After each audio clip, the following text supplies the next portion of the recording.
Hi, this is Wayne Hartman, and today I'm going to take you through a little tutorial on how to use code snippets in Xcode.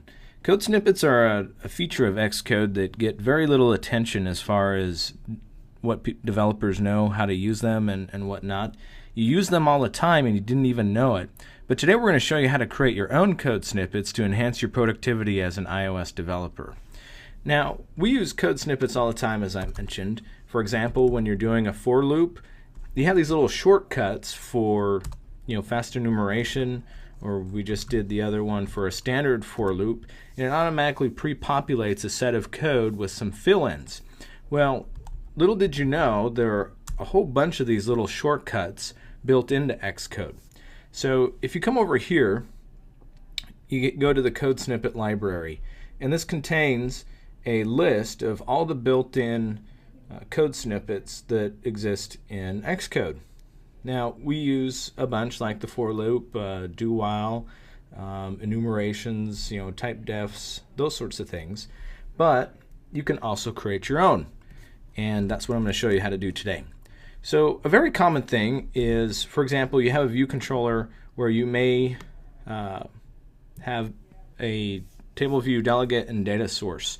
And it can be a little time-consuming typing out the required methods for the table view data source. And so we're going to go ahead and create a code snippet for doing that automatically for us.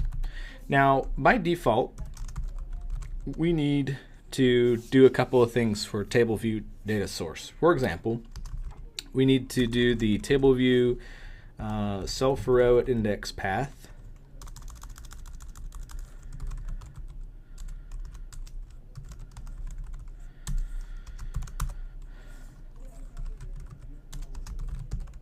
Okay, and we also need to do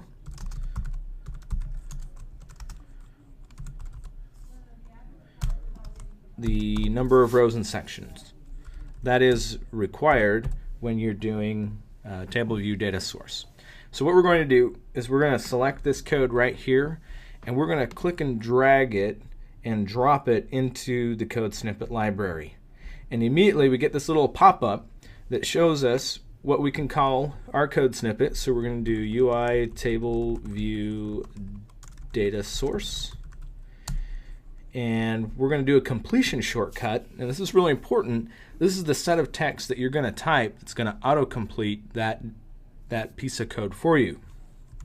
We're going to call it table view data source, and in here, of course, you paste in the code that you're going to want appear in your editor. So when we click done, like that, we can go ahead and, just to practice, we can clear this code out and say table view data source. Now, I had already pre-populated one because that's what I use as a developer.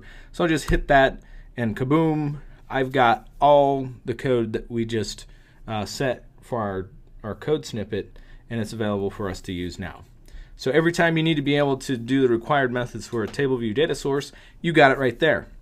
Now, one of the other cool features,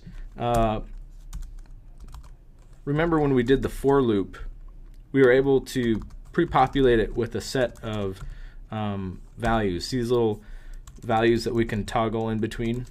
Well, we're going to show you how to create those little placeholder values in your code snippets. So one of the things that I really like doing as part of my code style is I like having a private category inside my class. So interface. Now, when you try to do this, it's going to come up with a whole new interface definition.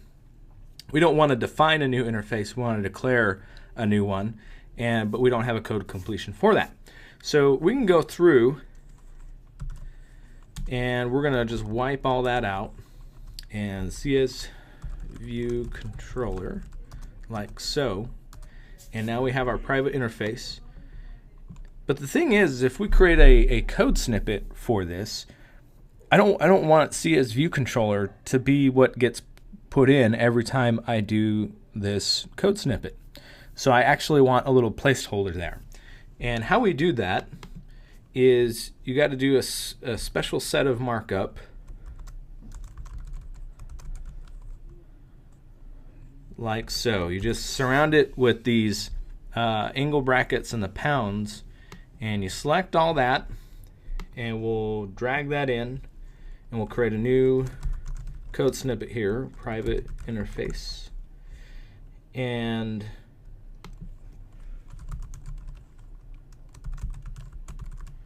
we're going to call our completion shortcut private interface, and we'll click done.